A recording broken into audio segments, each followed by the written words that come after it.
What is freedom? Well, I'll leave that question up to you to think about as I explain the true meaning behind it in my presentation. Okay, so in regards to the concept of freedom, humans across the globe felt the need for decades to have the guaranteed right of seeking, receiving, imparting among various information and ideas that they may be reliable to them in today's democratic society. But for most of the international, regional, and national higher standards involved with freedom considered certain limitations to human rights manifested with the civil laws. However, people always assumed that the term freedom was under discussion of human beings who decides and acts his or her way through life without national approval to do so. The popular idea dealing with human freedom worldwide left many individuals mediating by determinism of which rules out freedom due to internal and external intuition. So individuals currently rely on man's nature orientated among central obscure problems, still leaving freedom untouched. No man has yet expressed being free from all restrictions of the nature of human freedom unless he proclaimed the given right to do so. In everyday life, those restrictions support the excellence of liberalism within political and social areas of human controversy based under the sovereignty of God's power. When the absence of freedom at one time expounded over general determination, slavery began declining the dark powers of apostasy from a biblical sense. Nevertheless, people who try to regain their form of human freedom out of possible determinism or conscious freedom of expression, academic capabilities, and etc. With human freedom always being conceivable for any right, there are also some cases where human beings decide to govern themselves for the right caused by having the equal liberty of being responsible for any action. The term liberty includes various conceptions articulating amongst individuals establishing active relationships in any given society. Individualists emphasize the social structure of liberty in reference to negative liberty, of which can be a dramatic interference inhibiting classism, sexism, and even racism. But for individuals who seek human freedom as an alternative to positive liberty, are in the act of fulfilling self-potential as a common restraint. Citizens should then partake in structure and agency in order to feel free from sociological inhibitions that carry out their free wills. Theorists observed unique aspects of the world by complementary forces, influences to human behavior, and changes are only distinguished by social structuration. Yes, that means social structuration holds all human actions responsible with the governed content and distinct laws as individuals' acts reproduce that structure. So theorists identify major types of structures within the social systems that are ideally reinforced with human freedom. The first structure, signification, produces meaning through the language.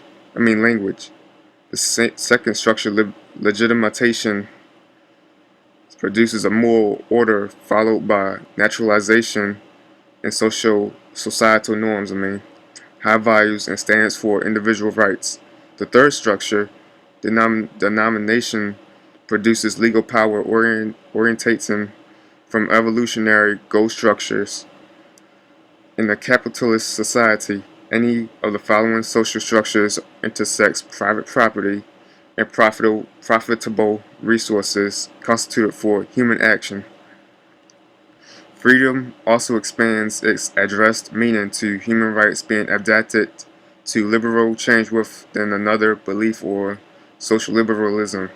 Its purpose serves as a legitimate role reflecting humans' reactions to economic and social issues extent to liberal policies followed by World War II. The governments during this period of time maintained liberal parties' principles of free and fair elections, social justice and peace, equal tolerance, free trade, and environmental sustainability. Modern liberalism affirms a transformation of social liberal parties corresponding to national or regional levels of parliament groups. In Germany, for example, they established liberal trade unions so workers can improve on economic conditions. Their social policy associations promoted social reform, objectives of free speech, freedom of assembly, free trade, representative government, equal suffrage, and private property. In France, solidarist thinkers developed the liberal theory inspired by sociology that influenced radical politicians. This allowed citizens to expand their greater division of individualism and complex independence by adapting to society, promoting progressive taxation and ensuring cooperative insurance schemes around a welfare state. I mean. Then in the United States, American economics expressed sympathy towards free labor unions influenced by socialism. They wanted to find ways of formalizing social liberalism to achieve certain liberal ideas that were later incorporated in the New Deal programs during the Great Depression. All these ideas revolving around the national or regional levels of various parliament groups often changed over the period of time and result to social liberal collapsing within the national governments, declining of organized labor and eroded support of liberal consensus. So the right to assemble with any ethnic group of citizens is primarily another factor to freedom itself, since it's discovered to address issues based on direct human concerns. Organizing important means by which citizens tend to influence their governments and leaders, and absolute freedom for participating in a given association. This right was and still is recognized to be part of civil liberty. This formal concept in relation to freedom dates back in time to the Magna Carta, responsible for transforming its a stable society into a more industrialized nation for all citizens to assemble in.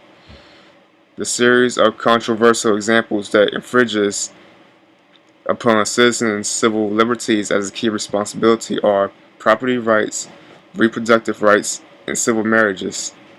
Civil libertarians debate the expansion of these controversial examples to a certain extent as they exist in contemporary states. There have been other regions around the world that have notable and similar fundamental rights and freedom to keep and bear arms. In Canada, the Constitution for Canadian rights and freedom was stated to guarantee similar rights as the U.S. Constitution and was strongly profound to protect their freedom of religion.